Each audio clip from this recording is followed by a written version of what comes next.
Just, I think I'm gonna have to hand this off. Yeah. Sorry. That does it for us tonight. We'll see you again tomorrow. Now it is time for The Last Word with Lawrence O'Donnell, where he is live in Brownsville, Texas. Whether you've been crying, coming, bleeding, or shitting all over yourself, grab some paper towels and clean it the fuck up. There's a fresh episode of the Savage Sack Tap, and it's starting right now. You're listening to the Savage Sack Tap.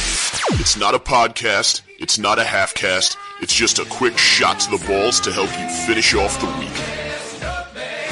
We're cutting through the bullshit, filling your Friday with rage-fueled logic, and cracking a few jokes along the way. So grab a bag of frozen peas. There's a Savage Sack Tap coming your way. Smooth, lascivious, salacious, outrageous. Very importantly, I'm hereby directing the Department of Defense and Pentagon to immediately begin the process necessary to establish a Space Force as the sixth branch of the armed forces. That's a big statement. We are going to have the Air Force and we are going to have the Space Force, separate but equal. It is going to be something so important. General Dunford, if you would carry that assignment out, I would be very greatly honored also. Where's General Dunford? General. Oh, man.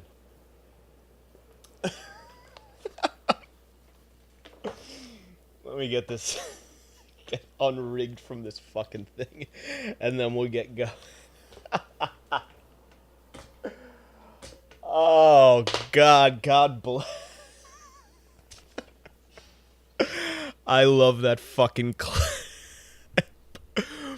Welcome to the Savage Sack Tap. I am your very happy host, Mike Montone. That was fun. I know if you listen to the Joe Rogan Experience, I know Joe started like Joe, like I fucking know him. I know he started an episode recently where he played like the whole fucking thing. I didn't want to. I'm not trying to copy his shtick. He was doing it to talk about like winning the space wars and all sorts of Rogan-y stuff. I just wanted to do it because I love that part where he calls them separate but equal. I think it's just great because he knows and he's trolling and he's fucking with people, and I just really, really enjoyed that fucking part. This guy is, if you can get past the policy blunders, he is just absolutely the gift that keeps on giving. I want him to have his own show again.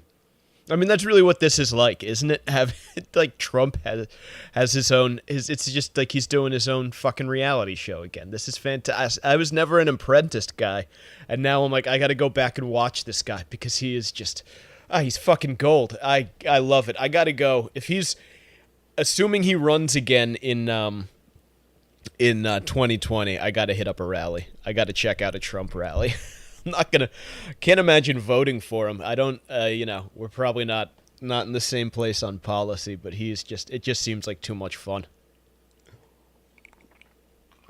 And where else can you go that they'll embrace you as a straight white male, by the way? The topic of the last episode of the Savage Sack Tap. So let's get this thing going. How is everybody? I'm doing good. It's a beautiful, beautiful day here. I want to get this microphone a little closer to moi. See if that works. Okay. I take the path to and from the city for work, as you have heard me complain about before, and every once in a while I just see something that I have to share with you it's just non sequitur, but I feel like you need to know about it. I was the other day waiting to go home, and I see the skinniest, like twinkiest little young black dude in this lengthy, passionate embrace with this really overweight, I'm going to call her fat, trolley-looking white chick, and it was the funniest thing. It wasn't like typically you would think, oh, it's going to, I get like, a lot of black guys like bigger white women, but usually those are like, kind of, they're like, the macho, manly kind of, brother black guys, not like a fucking this guy. I mean, this guy looked like the dorkiest little, like, you know, what do they call them? Cornball brothers. Yeah, it was the most ridiculous thing. And she looked like sort of like a social justice-y troll from maybe NYU or something like that. There was just a bizarre coupling of individuals, and they were wrapped in this emotional, tight embrace and giving each other these tender kisses from the platform all the way through the ride back to Hoboken. It was very, very, very strange. Yeah, I don't even. Usually, I have something to say about everything. This I just wanted to tell you about. I have fucking nothing on this one. Yeah. Anyway, sorry, I'm still laughing about separate but equal. Okay. So what else? What else before we get into the meat of the episode is fun? I was trolling my hometown social media page the other day. So they have the graduation out on the football field, and they leave the chairs out there, I guess, the night after the graduation. And obviously, high school graduation night, even if you're not a graduating senior, you're a junior, sophomore, whatever, it's the last day of school, you're out getting all fucked up, you're going to get into some mischief. I mean, that was always some of the best nights of my teenage years were like that last week of the school year, because it's before like your summer job or like summer sports practice starts, and you have fuck all to do except for go out and get into trouble. I think some of my most fun nights were during that little stretch every year. So I guess the kids got out onto the football field and flipped over all the chairs left over from graduation. You know, it was a little fucking prank. And some mother went ballistic on the town Facebook page. I'm going to share all of this. I was trolling the fuck out of them. I made a post. So I'm going to put together a blog post and share all of this with you guys. And it'll be up at thesavagecrew.com eventually, if not already. And I'll share it at the Facebook page, facebook.com/thesavagecrew. I'll plug that again in a little bit. But so they deleted the post because people were like getting trolly in the comments section. So I took a picture of Mayor Larry Vaughn pointing out the vandalism on the fucking billboard in Amity, if you're a Jaws fan, and I superimposed that onto the picture of the flipped over chairs and had a little fun with it. So I'm gonna share that with you guys. I was just trolling the fuck out of these idiots from the suburbs where I grew up, and they're all going fucking crazy. It was a lot of fun. Probably more fun for me because I see the stupidity on this small town Facebook page on a regular basis, but I'm hoping I can share some of the joy with you guys. So give me a minute to get that up, and it'll be up there. I'll post it everywhere.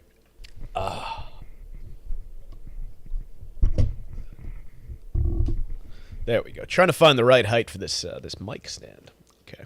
What next? Yeah, that's right. I said I was going to share it on social. Let me give you a quick social plug here. Like I said, facebook.com/thesavagecrew, at Mike Montone on Twitter, at Gary_Moiler on Instagram. And I'm going to be getting into that Instagram TV sooner rather than later. I might actually have some video from this episode up on there, hopefully, if I can get it all figured out by the time this gets posted. So check me out. I think they load also automatically to the regular Instagram feed or stories or some shit like that. So whatever it is, look for me on IGTV. If you're fucking around with IGTV, check me out on there. I don't have any videos yet, but I'm going to try to put something from this up. So look for the first Savage Crew video on IGTV. It's at Gary_Moiler. Also on social media, apparently there's like this epidemic on the West Coast of fat white women calling the police on like innocent black people who are just doing the most mundane shit. There's this one video going around. They call her Barbecue Becky, and she tries to call the cops to break up the most innocent looking barbecue in the park you have ever seen.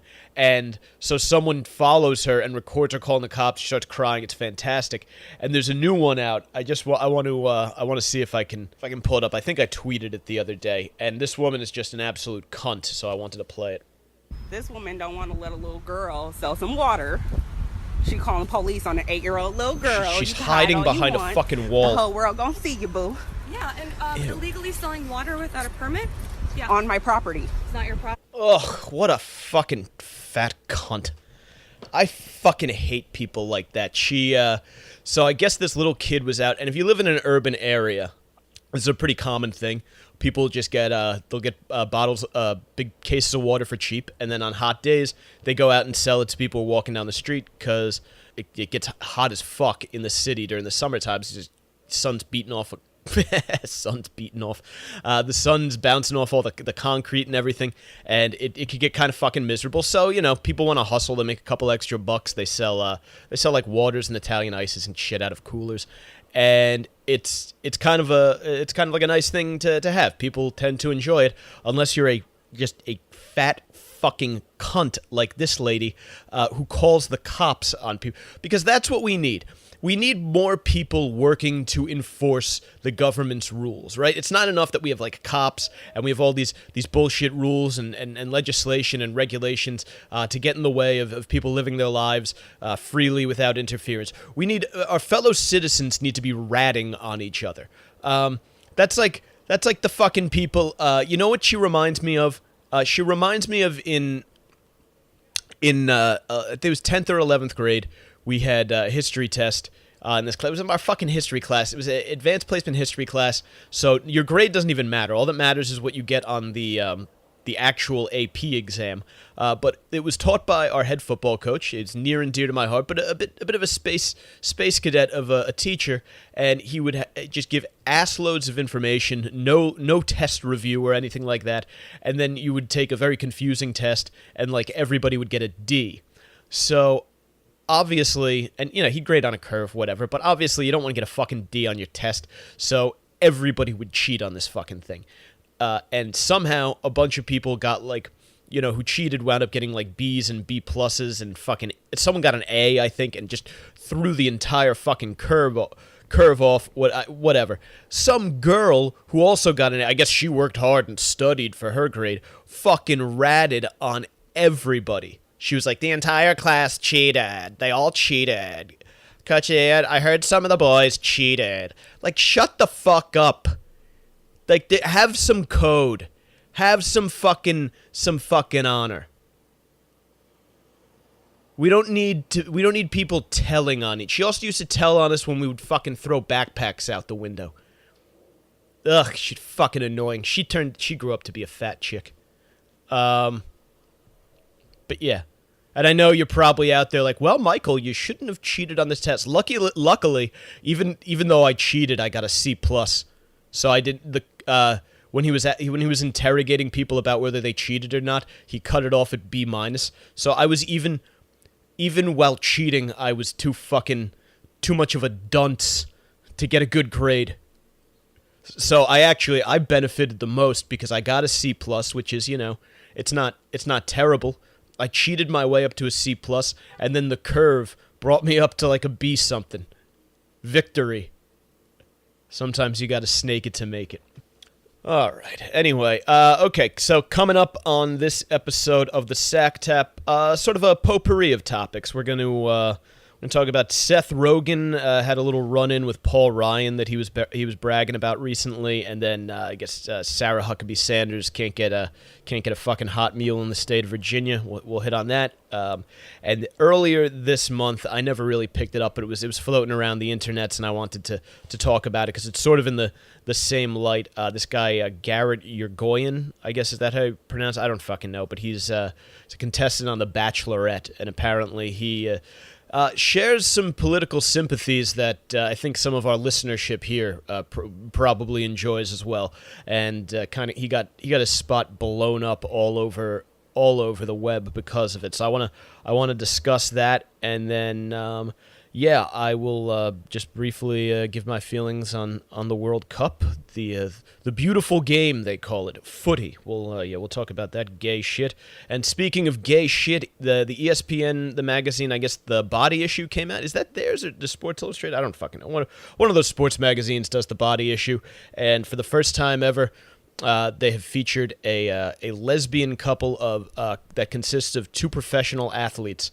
So end of the episode, I will just peruse that and give it a little plug, because let me tell you something. Anytime a mainstream publication is sharing pictures of two lesbian athletes in a naked embrace, you know your boy Michael Von Stroke is going to be there for it. Stroking away. Love me that lesbian porn. We'll talk about that coming up. First, though, speaking of Caucasian douchebags, we are going to talk about Mr. Corey Lewandowski.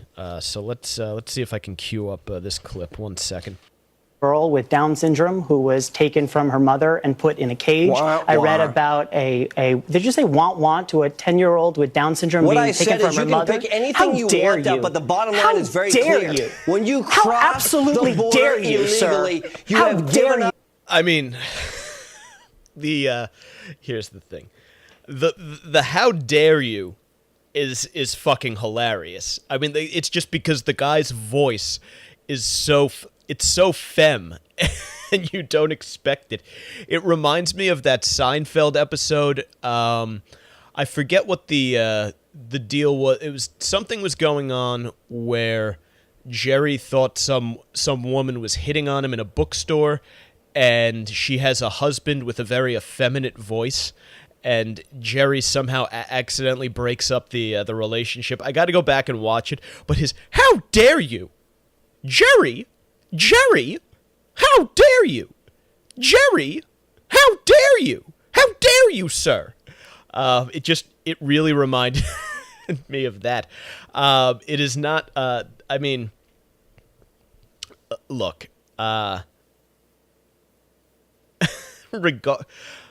Regardless of your sort of policy position on immigration or whatever, I think we can all agree that Corey Lewandowski is just kind of a douchebag. We're talking about a girl with, what was it, Down syndrome, and her parents are trying to save her from like gangs in El Salvador, and Lewandowski's like, womp womp.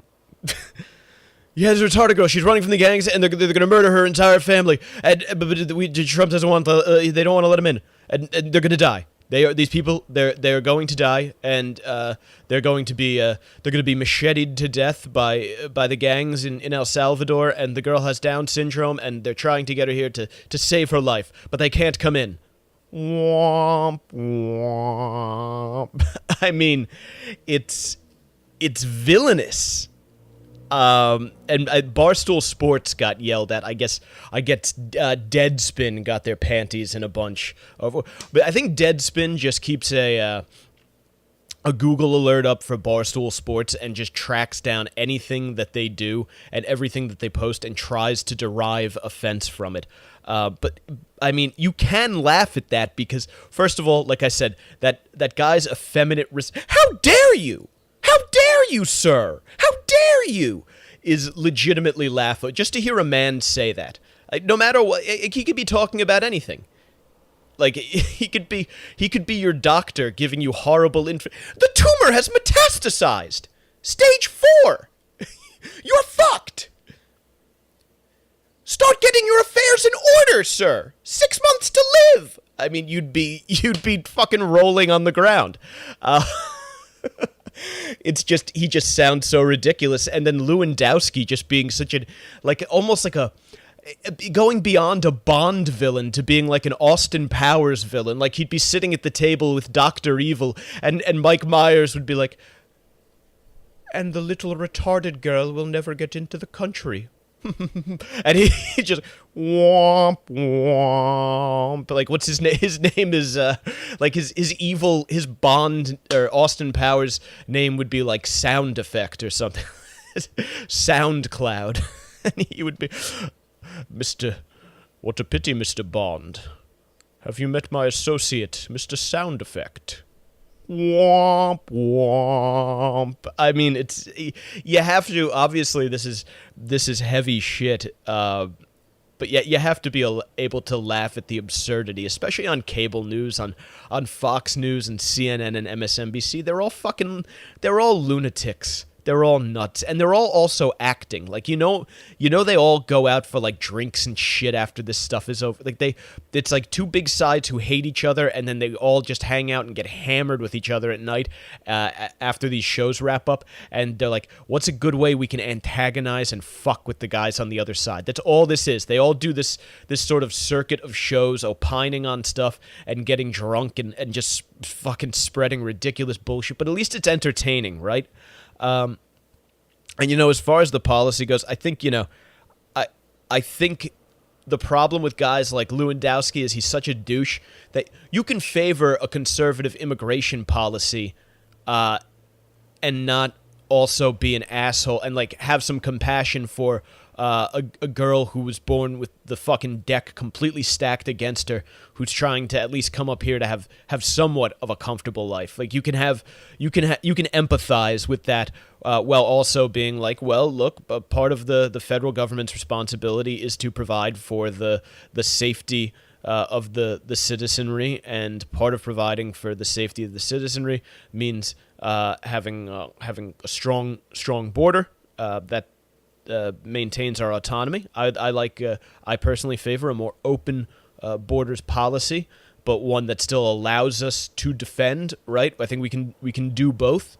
We can make it easier for people who want to come here and be productive members of our society to do so, and we can probably do that while vetting out the bad apples and achieve all of these ends without being complete pieces of shit. I think there probably is a policy prescription for that, or perhaps a lack of policy prescription, a little less restrictive, but that's not what this show is about. But it's because we've gotten to a point now where everything is so fucking political that politicians are sort of in the pop culture conversation too, I guess. Is that the way to put it? And for some reason, we really give a shit what celebrities think about politics. That's something else. I guess that's kind of been going on since what? That's sort of a Vietnam thing, little Hanoi Jane. But the latest, again, and if you're seeing this on the video right now, you missed the beginning segment of the podcast, which you can find at thesavagecrew.libsyn.com. I don't agree with the border policy, but I do believe in just general civility, right? And it's just become such a fucking bragging thing. Like, to earn yourself your little liberal credentials, you have to go out and be a douchebag to someone who has conservative political views. That's kind of where we're at now. Seth Rogen was recently bragging about doing it to Paul Ryan. He said, I guess Paul Ryan came up to him. He was talking to these two kids at an event, and they're like, "Hey, we're big fans. We love your work," and they're taking pictures and getting autographs and all that stuff. And they're like, "Hey, our dad really wants to meet you." And before, I guess Rogan says, before he could even think, he turns around, and Paul Ryan is sitting right there. I know, just frightening stuff. I mean, a more intimidating person I cannot imagine. And he shook Seth Rogen's hand, and Rogen said he didn't know what to do. He froze. And Paul Ryan said, "Hey, I'm a big fan. I love your work. Is there any way we could get a picture together?" And Seth Rogen says, "No way, man. No way, man." What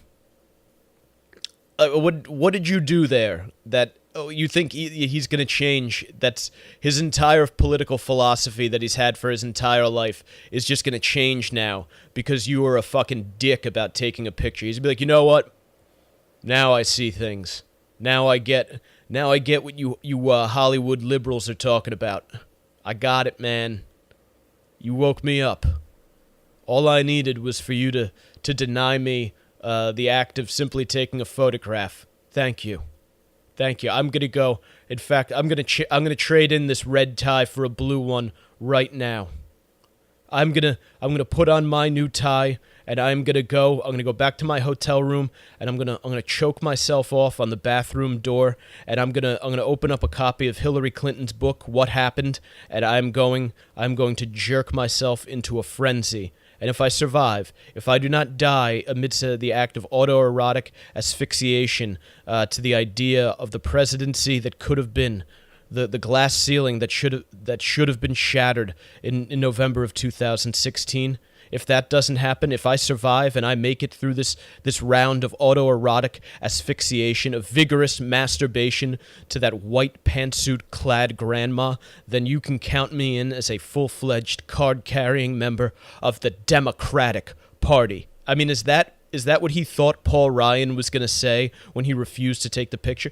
What a constructive moment that could have been, to just be like, hey, you know what, Paul?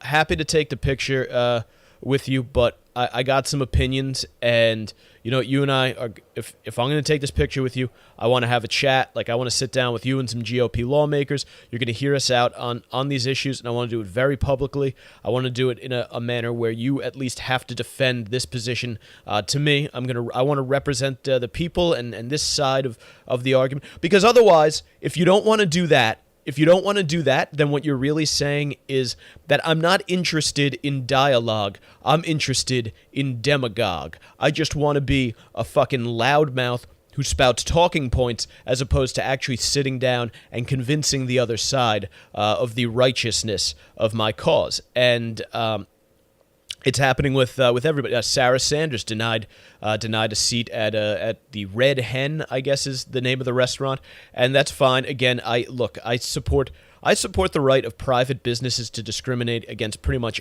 anyone that they want. I think the market will take care of it. If you're being a shitty business owner and you're telling people they can't come in because they're different than you, then people are eventually just going to be like, fuck you, and your business is not going to survive. And if it does survive as a result, maybe your clientele are just assholes, or perhaps your product's just that good. But Sarah Sanders was denied a seat at a restaurant. Bill Maher had Colin Noir from the NRA TV on the show, and people were going. People were screaming, "It's bullshit!"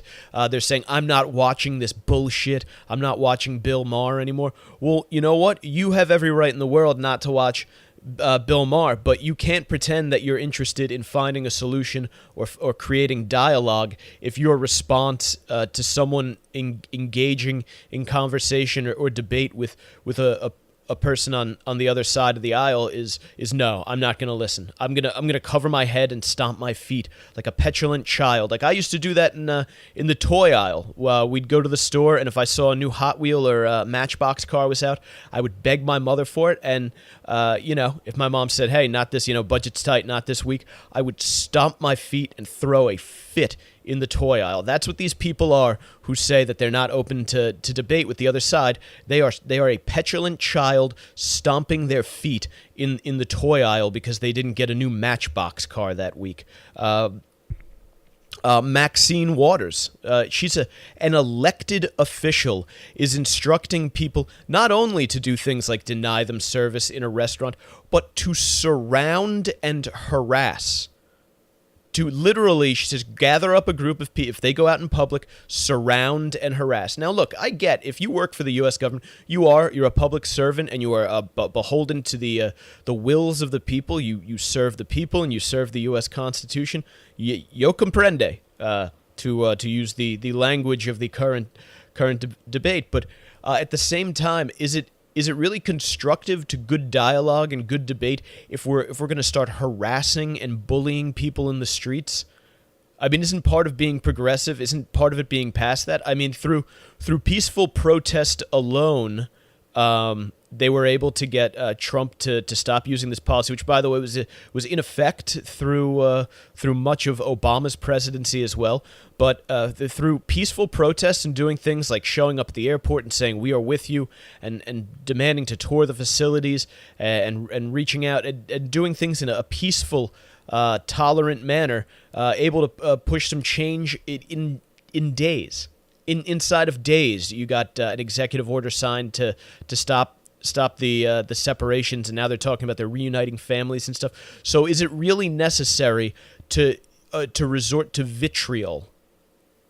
I mean, these people who suggest this stuff are they're championed. They're championed for doing so. But I think vigorous debate is a hallmark of our form of government, and when we cast aside civility and when we refuse to acknowledge the other side, then we're kind of putting together a recipe for failure. One of the best pieces of advice that I have ever been given is that you have to listen to people that you disagree with. There's no progress without listening to those with whom you disagree, because it gives you a chance, one, to test the merits of your own ideas, right? You have to come face to face with the other side and reconcile the fact that you could be completely wrong.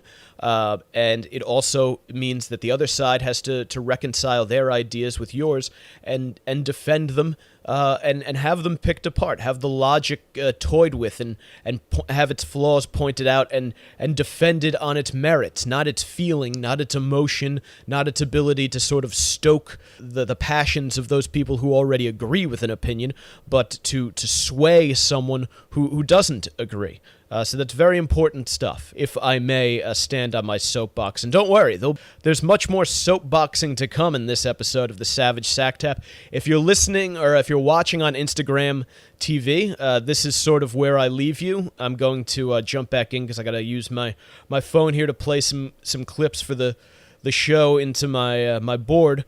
But you can catch the entire thing at thesavagecrew.libsyn.com. And likewise, if you are listening via one of my podcast outlets, you can check out video clips from this episode up on IGTV, and there will probably be a couple up on Facebook too, so check that out. But at Gary_Moiler on the IG and on the IGTV, and then Facebook.com/TheSavageCrew if you're watching out there and you're not already aware of the platform. But I'm gonna line up some clips.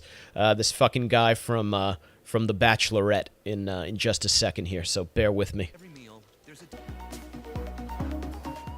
Bachelorette frontrunner Garrett apologizes for liking hurtful and offensive Instagram posts. Earlier this week, the 29-year-old Nevada native deleted his account after screenshots went viral of Garrett liking images that mock transgender people, feminists, immigrants, and Parkland shooting survivors. Oh. Shortly after, Garrett created a new account to start fresh. He posted this lengthy apology. Oh, okay. A lot to unpack there. Let me grab my good bourbon. Guess if you had a bourbon distillery in an urban area, it would be you'd be making urban bourbon. Well, yeah, I know you guys are all big fans of The Bachelorette. That's why you listen to this show for my expert analysis on the vying for the hand of the Bachelorette, or whatever the fuck they do. They hang out and they make out in hot tubs and give each other HPV. Good times. But anyway, this guy Garrett Yurgayan, I guess that's how you pronounce his name, sort of emerged as an early front runner on this season. He pulled some bogus fucking move where he showed up in a minivan filled with soccer balls to prove that he's gonna be a good dad. Ugh. Gay. Anything that involves soccer is fucking gay. And not in the I don't like guys who fuck guys way. I mean in the, it's soccer. It's fucking gay. Anyway, you're not allowed to say it anymore. You're not allowed to call shit gay. I grew up in North Jersey in the 1990s. I can't stop using the word gay. All right.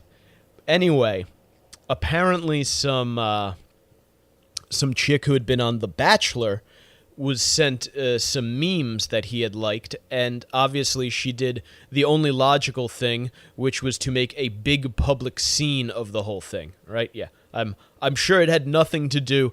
I'm sure a reality TV star doing something publicly had nothing to do with getting herself back in the spotlight. This had to entirely be about just doing the right thing because of these hateful memes. Let's see what some of these hateful memes were.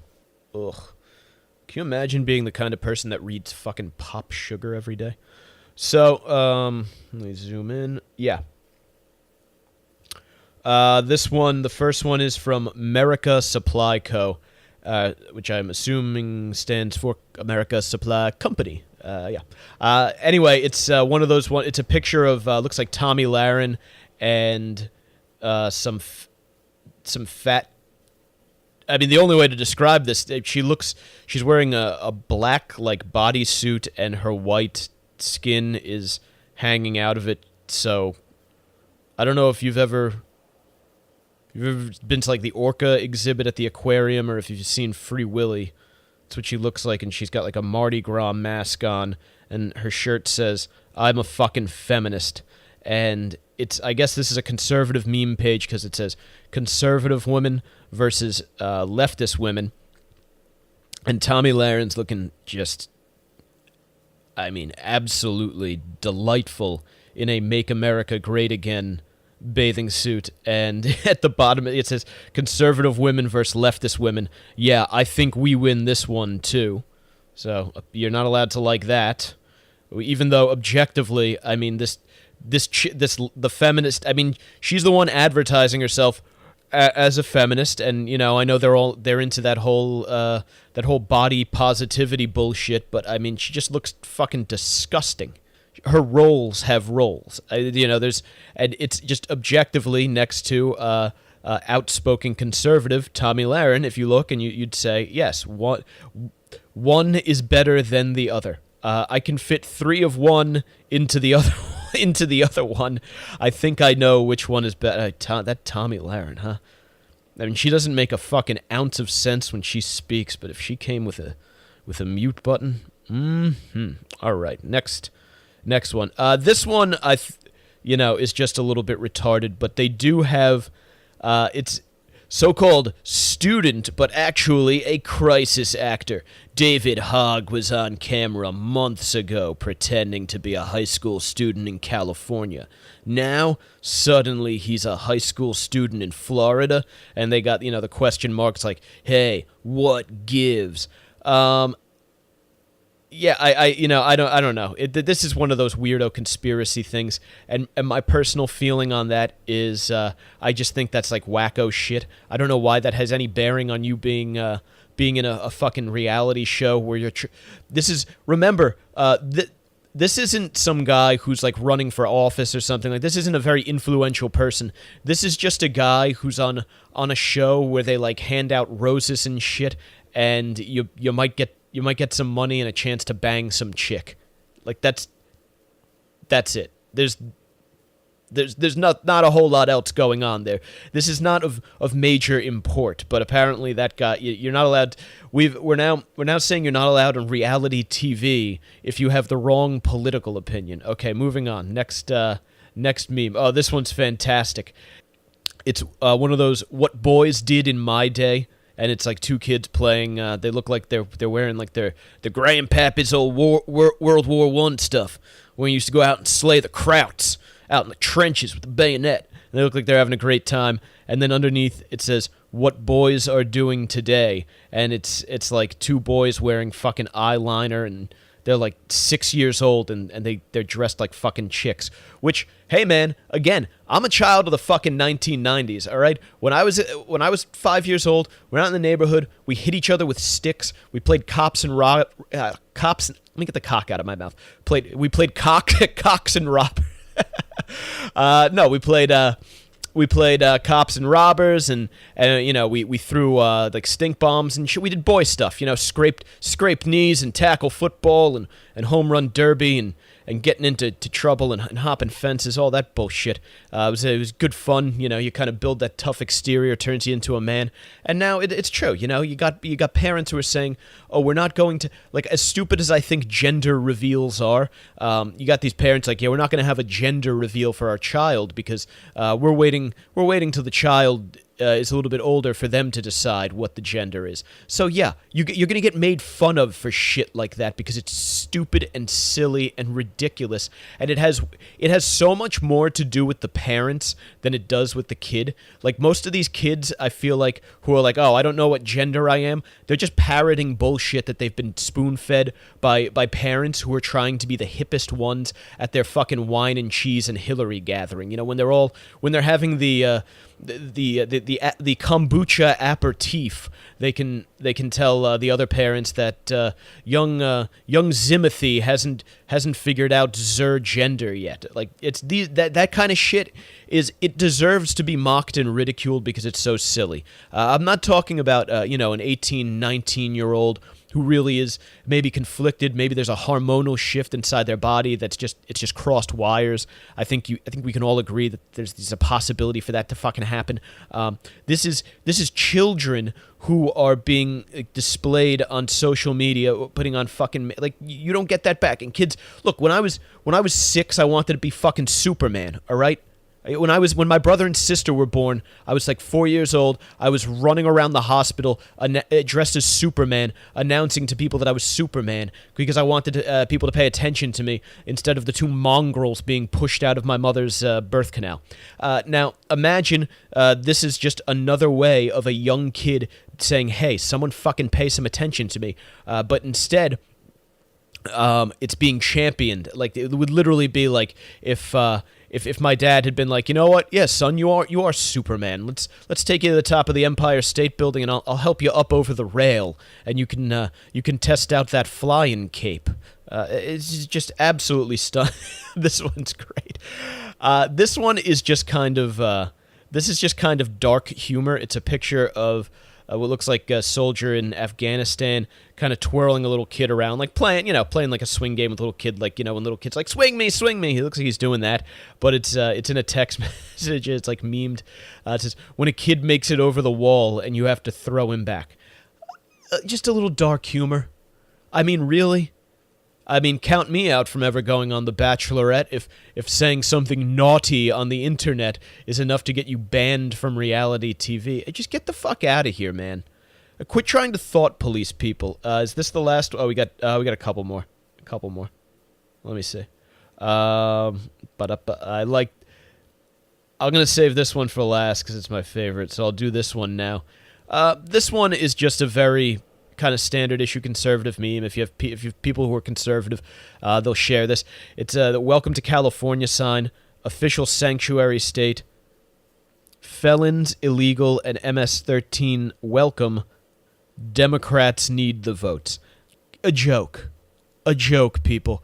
And look, again, it doesn't make you a bigot to support conservative immigration policy just because you think that there's a connection between that and crime. I think you're wrong. I mean, you're right to some degree, but you're also wrong to a larger degree, whereas that crime, I think, is coming from another place. I think it's more the drug issue than it is the immigration issue. But look, again, Long Island, we've had a horrible problem here with MS-13. Like, just teenagers' bodies are just popping up in parks. This is like 14-year-old kids because of this gang shit. They had an incident out on the pier in San Fran, and I think the guy got like acquitted or he got maybe convicted of a lesser charge. But an illegal immigrant who I believe had been convicted of something before and kicked out of the country, picks up a gun down at the pier in San Francisco, and it discharges, and I don't think he was shooting the woman intentionally, but he fired it, and it hit a woman, and she died in her father's arms. So you can understand how there are people out there who say, okay, well, maybe we do need to kind of look at our immigration policy, and it doesn't make them a fucking bigot. But what's the next? The next one's the final one's my favorite here. It's a picture. It's a men's bathroom door and a women's bathroom door, and the men's room has a picture of Bruce Jenner in the Olympics, and the women's bathroom has the Vanity Fair "Call Me Caitlyn," and the tag is "How to Determine Which Bathroom to Use in 2017," which is it's just funny. Okay, if you can't that's not transphobic. It's just funny. Okay, it's a playful light. It's like if you were scrolling while you're taking a shit at work, you see that and you're gonna fucking chuckle. Okay, this is not inherently evil to look at something like that. Let me get back to my fucking notes here. This is just ugh. I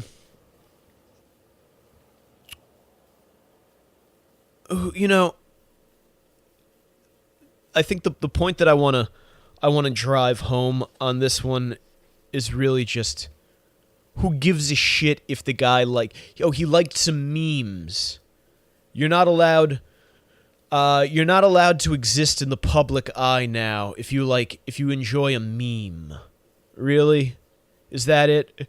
Is that there's now we're thought policing to the degree where if you have the wrong opinion on something, you will be barred from participation in society. Is that what we're getting at? Is that because that's where this silent majority comes from, isn't it? Isn't that where people who say, well, we couldn't give our opinion anymore, we couldn't speak freely, so we waited until we were in the ballot, the ballot booth or the voting booth, and we pulled the lever that said "fuck you." I mean, that's what happened, right?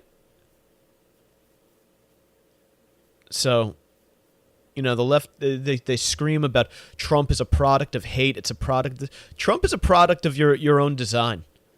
If you're part of this this sort of liberal outrage machine where everything involves great offense and it's all horrible and terrible and we have to have your opinion, you're responsible for some of this. See, you guys are the ones that need to recalibrate. Convince instead of bully. Hear people out. They may be wrong. You may find their views bigoted, but they have a say. So I think you'd be better off if you were to attempt to sway them. Catch more flies with sugar or honey than you do with vinegar. Is that how the old saying goes? So we'll see. Moving on. We're back on the video feed here. If you're watching this on Instagram TV, then this is a video segment of my podcast, The Savage Sack Tap. You can find it at thesavagecrew.libsyn.com. If you are listening to the audio version, then you can check out, we got some video segments up on Instagram TV, so check those out at Gary_Moiler. And this is one of the worst parts of that 4-year cycle of athletic bullshit where you deal with the Olympics, and anytime there's an international sporting event, it just brings out the asshole in a lot of Americans, and the World Cup is one of the worst examples of that. The Women's World Cup would be even worse because women's sports are terrible and just unwatchable, and so is soccer. So if you combine the two, that's pretty fucking awful. But it's bad enough that it's just a men's World Cup, footy, as they call it. Everyone's talking about footy. They're watching footy. I can't fucking escape it. I was going to the bathroom at work and I hear this guy. He's talking to some other fucking guy and he's like, "Hey, did you catch the game last night?" And I'm like, "I don't even know what fucking game. The Mets suck right now. Maybe the Yankees because the Yankees are doing pretty good, and the NBA Finals were a couple weeks ago, so maybe he was talking about that." Somehow they get to the. He's like, "Yeah, Uruguay, huh?" I was, who the fuck? I didn't even realize there was a World Cup going on, and they're like, "Uruguay." Who the fuck? I was like, who the fuck? Because they called it a game, which is weird, because usually when Americans are being assholes and talking about how much they like soccer, they'll go all the way with it, and they'll be like, "Oh yeah, the match. Did you catch the match?" Because we all know a soccer field is called the soccer game is called a match, and a soccer field is called a pitch, and as we all know, a soccer fan is called a faggot. You're not allowed to say that anymore, or so they tell me. No offense to you gays, by the way. I didn't mean to lump you in with the soccer fans. Trust me, I would vastly prefer a load in my mouth than a soccer game on the telly. If we're being Euro douches, I'll call it the telly. But yeah, they're talking about some game involving Uruguay. How the fuck was the whitest motherfucker in the world? What stake do you have in a game involving Uruguay? Is it Uruguay or you're a gay? What was The Simpsons? You are gay. was that Bart or Home? I forget. But I'm in the break room. I go to the break room at work a lot to escape the prison that is my desk, and I just drink a cup of water, some coffee, and stare out the window. We have a great view of the Freedom Tower and the Hudson River. And as I'm staring at the Freedom Tower, and the Hudson River of all places, just beacons of America. The Hudson River where immigrants sailed up so they could throw off the shackles of, whoa, almost knocked over my microphone, so they could throw off the shackles of their bogus European soccer-loving governments and come to America where we play real football. And the Freedom Tower, right, as just a symbol of America's strength and power, and you can swing at us, but we'll rebuild. And what says that more than the good old sport of American football? And some guy is sitting there, and I'm just drinking my water, looking out the fucking window. There's a soccer match on the TV above my head, and I'm not even acknowledging it. And the guy the guy looks at me, he's like, is that, you know the score in that Uzbekistan game? Or does he call it, I don't know if he called it a match, or I think he might have called it a match. He might have used the proper word. He's like, so what's the score in that Uzbekistan match, or whoever the fuck is playing him? I looked at him deadpan. I was just like, yeah, I only watch American football, dude. He's like, no, not even during the World Cup. I was like, I only watch American football. And, like, he was just, his mind was fucking blown. And I don't, people ask me if I'm getting into the World Cup? You catch the match? I'm like, no, I didn't fucking catch it. First of all, I got, the NFL offseason the tension is mounting. We got fucking preseason opening up, so I don't have fucking time for soccer. I'm worried about what the fucking Cowboys are going to do. They got to rebuild the receiving core, see what's going on at tight end. You think I give a shit what some fucking pansies from Europe and South America are doing? And I know people are like, oh, it's the most popular sport in the world. You know what? It is popular in countries where socialism is popular. It is just straight up, soccer is a fucking poverty sport because all you need is some space and like a severed fucking goat's head, and you can just kick the goat's head through the street until you get to whatever it is. You see those two piles of human shit on where the sidewalk is supposed to be over there? That's one goal, and then we'll put the rotting pile of garbage and the puddle of sewage water over there that toddler's drinking out of. That'll make the other goal, and we'll kick this goat's head back and forth, and we'll have the women of the village will come behind it with a basket, and whatever flesh and meat falls off of the goat's head while we're kicking it around this dirt lot will be used to make a delicious kebab later. They'll boil it in some of that sewage water when the child has had her fill. That's what soccer is. It's just terrible. It is just awful, and it's boring, and it sucks. And it's someone once I do another live stream show that I won't mention here because the things I say here are far too terrible to be associated with that show.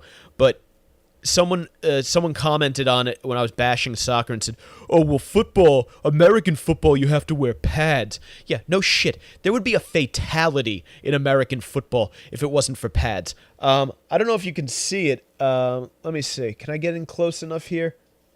A little bit, maybe a little bit light, but right there underneath my finger, if you're watching on camera, is scar number 1, and over here my right eye that's just perpetually fucked up underneath is scar number 2. That's from American football when the helmet wasn't on from shit that happened. Okay, so you want to talk about that? Those are face scars from American soccer. They fake injuries. They fake injuries so frequently in soccer that there is a term for it.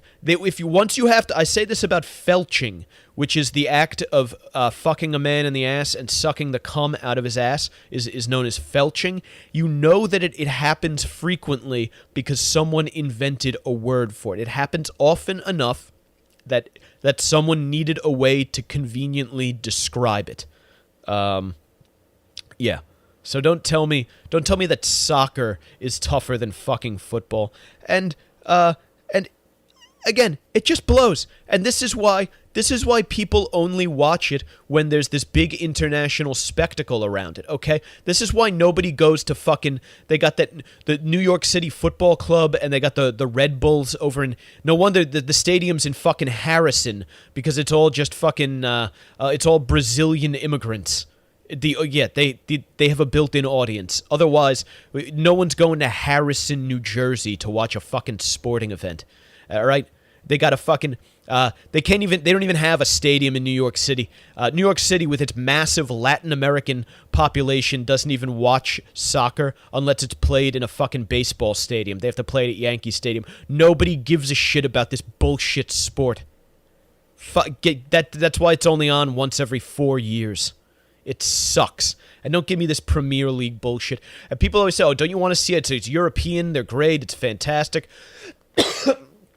I have said, if I was in Europe and I could get to a game, I would 100% go to one of these Euro games where they're all drunk and hurling ethnic slurs at each other, and they're throwing like bananas at the African players on the field, and they're chanting like fucking horrible things about each other's nationalities, because I want to see that in action. I don't even want to watch the game. I just want to see terrible people getting drunk and yelling shit at each other. Okay? So if that happens, then you got me. I'll go watch some footy with you. I'll go watch the beautiful game. I remember this movie, Rise of the Foot Soldier. There's this scene there. They're all soccer hooligans, and they would ride the fucking train to the game in other cities so they could start fights before the game even started. And one guy had a surgical mask on and a kebab knife, and they had sledgehammers, and they were hitting each other with bricks. And there's this one dude at the game takes a hot cup of coffee, and some dude's screaming at him through a fence, and he just douses him in the face with coffee. I'll watch that. That's to me is so much better than fucking soccer. You fucking wannabe Euro cucks. Fuck off with that shit. Okay, I got one more topic for the podcast to go to. If you're watching the video and you want to see it, thesavagecrew.libsyn.com. If you're watching the video and you want to hear it, that's where you can find it. And if you're listening to this and you want to see me do all this shit on video, check me out on facebook.com/thesavagecrew. Videos will be up there. And on IGTV as well. Is the new hotness in the street.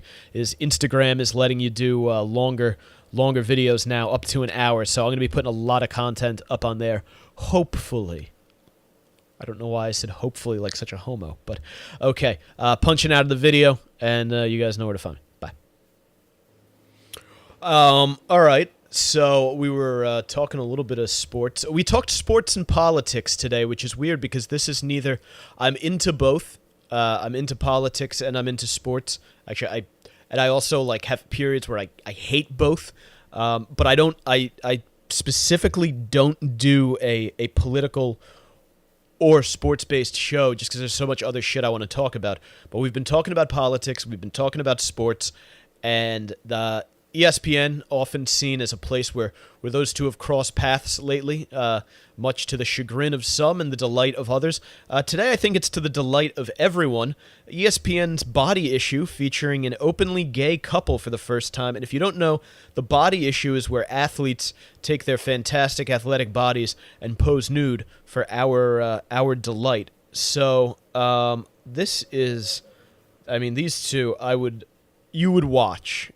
If you're into athletic chicks, you would definitely. It's a lesbian couple, because I think even they knew that like having two guys just ass naked, fucking cock to butt hugging each other in this would have been incredibly off-putting. I think there's just gross. And I'm not a homophobe. I've been in a million locker rooms, and you're in there for locker room business. It's one thing. But once people start getting aroused, it's terrifying. Anyway, Megan Rapinoe and WNBA star Sue Bird become the first openly gay couple to appear on the cover of ESPN's iconic Body Issue. I don't know that ESPN, the magazine's Body Issue, is that iconic. I think it's one of those things that they force it to be iconic by just putting like a fat chick on there, or in this case a gay couple. They're just like, we're just going to make it iconic. That's the new thing to do now, is just to throw like a fatty or a tranny or some gays at something, and they say, well, now it's iconic. So I guess this is Rapinoe is a forward for the U.S. women's national team. Is that volleyball? I think she's volleyball. And Bird is a point guard for the Seattle Storm. They came out publicly last year. Or maybe are they basketball? Or are they... one's soccer. The other one plays soccer. But either way, these two... I mean, check it out. Like I said, if you're into like thicker chicks or like more feminine looking chicks, you might be disappointed. But if you like a nice athletic girl, these two look good, man. They're hugging on each other, and they are not bad. The fucking ass cheeks on these two are okay. Ooh, they got one where they're in like a rainforest. The one chick has sort of a Fucking weirdo, like a pompadour haircut. She looks like if Elvis got really scared by something and all of his hair turned white all of a sudden. She's got a nice little tush on her. She's really, really in shape. It's kind of nice. And they're almost like timidly touching each other. Like after this was over, they didn't go home and just have a vigorous scissor session. There is just something about seeing like a chick with a nice body who can find her way around a clitoris. There's just something about that gets me all tingly. This is far, far better than last year's naked Ezekiel Elliott cover. Just not something. I'm a big Zeke fan, but and he does have a very impressive physique. He has a very impressive physique, but I did not want to see Zeke's fucking cock and balls all over the cover of a magazine. I mean, I'm sure there's some. That thing is probably. They didn't actually show his cock, but that thing is probably terrifying. You got to think Ezekiel Elliott's just swinging a fucking monster. Maybe that's what happened with that chick last. He denies hitting her. Maybe he just pulled it out of her, and there was kind of like an elastic reflex, and the bulbous mushroom tip caught her in the jaw and left a black and blue. But those two lesbians on the cover of that issue, do yourself a favor and check out those pics. I'll try to share them on the Facebook page. They look good. And that is what I want to say in closing to anyone who does have a bit of anti-gay bigotry in them, is if you really do hate the sin of homosexuality, as it were, you are denying yourself the delight of watching or of the idea of two gorgeous women just working over each other's pussies. And I realize there are people who are going to say out there that's taking advantage of what they do, and that's not true equality if you only like them because you don't have to tell me why I should like them. I like them because they're doing that, and I think it's awesome, and I think it's fun, and I want to be sandwiched in the fucking middle. I want to be the roast beef in their sandwich. Well, hopefully not too roast beefy, but you get what I mean. But yeah, delightful stuff. Check that out. There's nothing like two athletic girls going to town on each other. Good stuff. And that wraps it up for today. Yeah, in closing, don't be a homophobe if you like lesbian porn. I think that's a good message to close on. All right. Social media one last time. Facebook.com/The Savage Crew. Videos available. Instagram TV. I'll share what I can on the Twitter at Mike Montone.